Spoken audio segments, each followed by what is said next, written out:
How are you doing, Brian King, UK Flooring TV?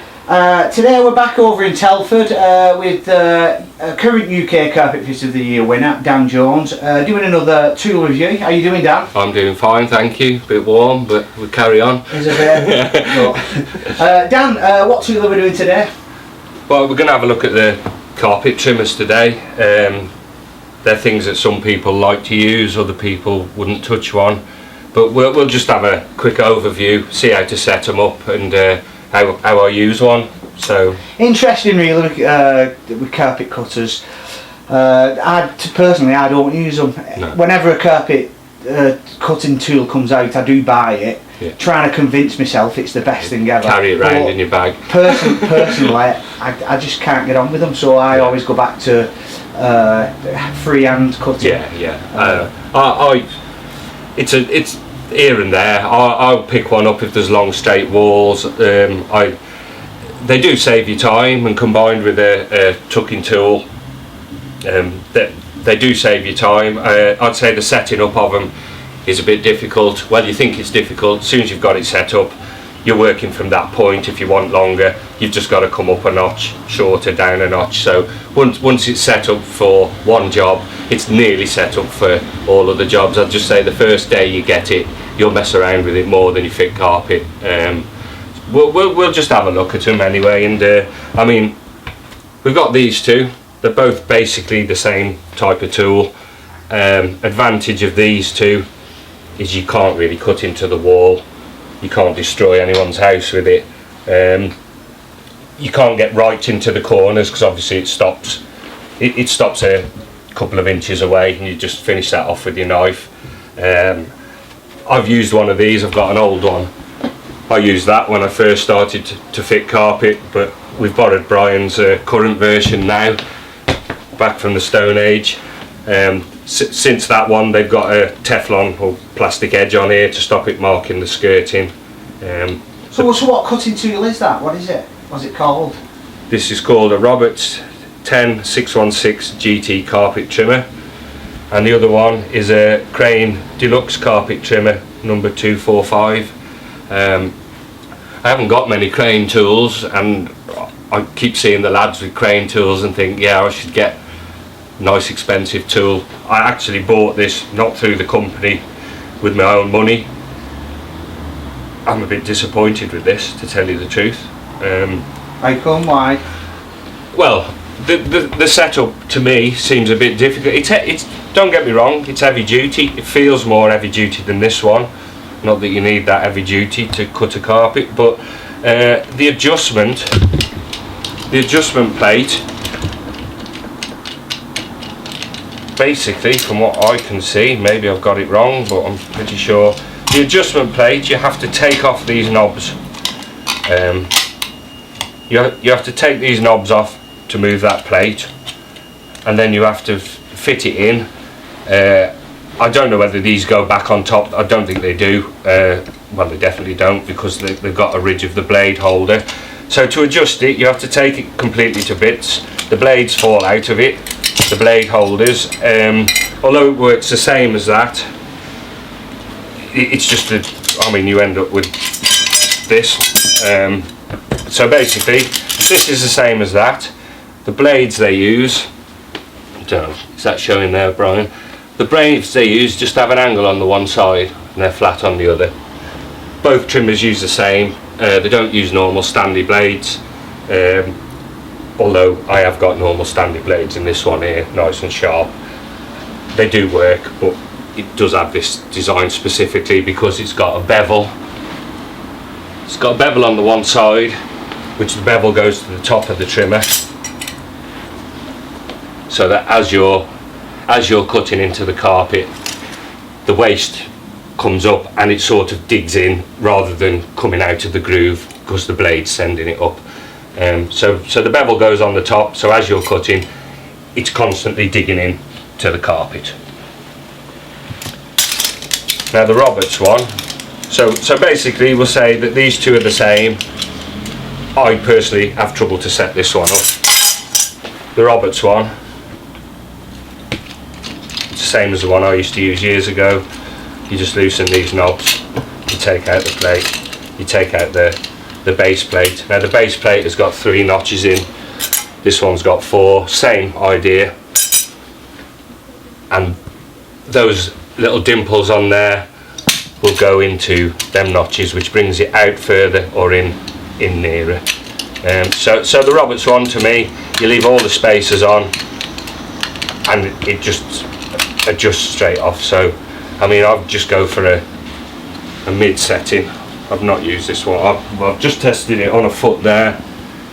Haven't used this one. This is Brian's tool, so I've just got it on initial setup here. We're 3 plates from the bottom, then we've got the base indexing plate and the cutting blade. So I would say that would work. Got one way of finding out, haven't we? Should we give it a try? Yeah. They do say to cut a slot, it says,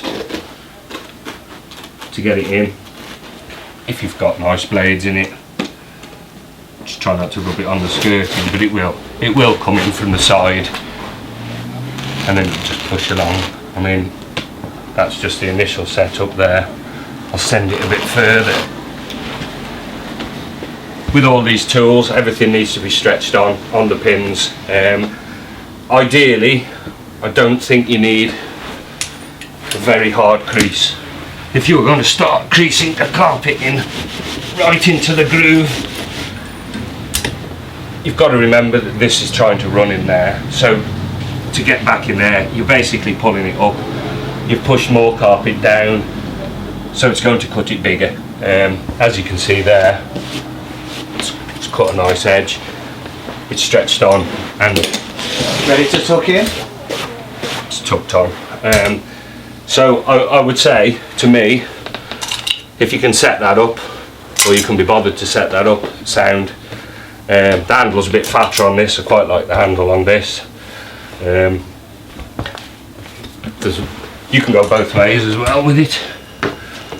Won't work so well because I've tucked that. But basically, you can put it in, go forward and back. So you can do a wall, you've just seen in no time there. That's basically up and down does the length of the cut. So the higher you stack it, the bigger the cut it's going to give you. And then the 3 notches, like Demolition Man, the 3 seashells. The 3 notches here, so if you get them on the furthest notch, that will cut it shorter, because you're not putting as much of a crease. So you can see there's barely enough to tuck there. So once you've found the height, you've got 3 minor adjustments on the cut, so you can move it in all the way. Gives you a bigger cut. The further out you get it, a slightly shorter cut. So you set your main setting, and then you can just work a fraction in or out with the 3 little indents. Does that make sense, Brian? Yeah. Right, Dan. Now we've got the Trim Master. Once again, I've got a Trim Master. I think the first time I got it, I ripped down a wall, didn't know how to use it proper, ended up gouging the skirting, so that went in the tub in the back of my van with all the rest of them.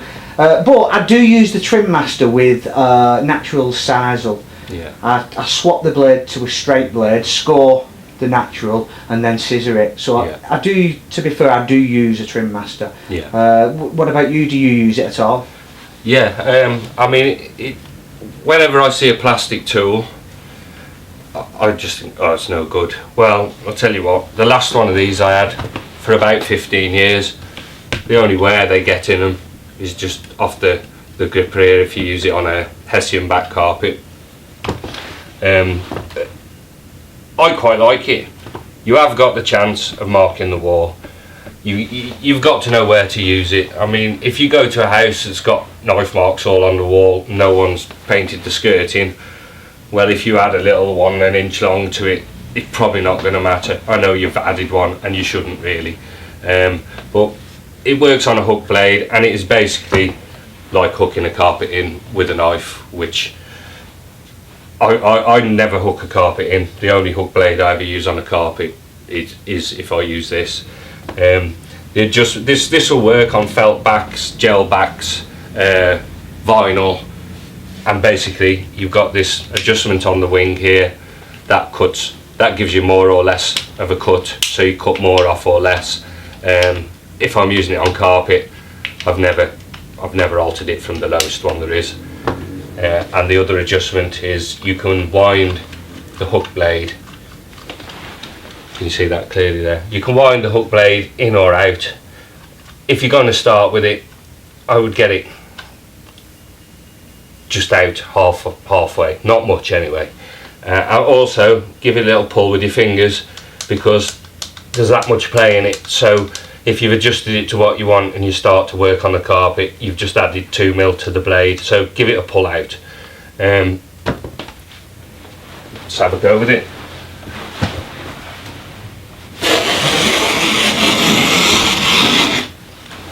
See that there isn't enough, that's halfway cut through. Again, this doesn't like it if you crease into the corner, because you have to get the blade out further, which you risk marking the wall. I don't normally ever go over this twice. If it does a half cut like that, I'll just follow that in, side cut with my knife. It does tend to mark the wall. If you're having a second go with it on the same cut, it's going to mark the wall. So we'll just pull it out a bit for this demo purpose. We'll bring it out to there, and so then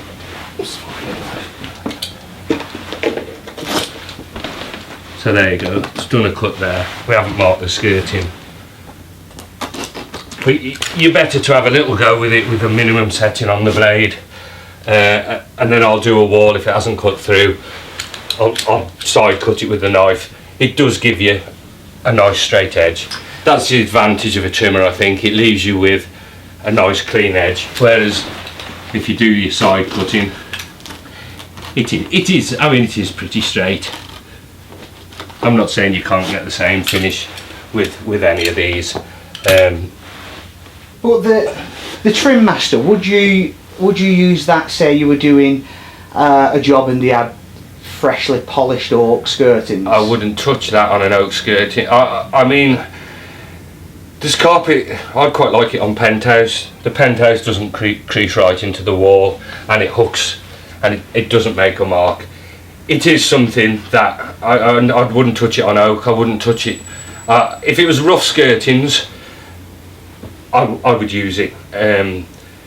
It's a funny thing to explain, because basically you're going into a house, you don't want to make a mark at all on anyone's stuff. So with that, there is a slight chance you can mark a skirting. There's a slight chance, and there's a bit extra there. I will mark the skirting with it. It might have marked the skirting here because I've gone through twice. Should we have a look? We'll chuck it in. Again, with all the trimmers, needs to be stretched on nice. I'd give it a quick crease along. I tend to push on with my knuckle and thumb and use the tucking tool, the creasing tool to tuck, and that works well with the trimmers. Well, let's tuck it in, Dan, and see if there's any marks. No, there isn't any marks. There is there where I started. There you go. There's a mark there. And it was set up right, and yeah, it's just on the lowest setting. Basically, the main thing you want is how far the blade sticks out. You can actually, if you hold it against the carpet and above the cut, you can see if it's going to touch the wall. The only thing I'd say is if you lean harder on it, it's going to push further in. I don't know if you want to bring that round to that side, Brian, or here we go. Even better. And it'll also go right or left.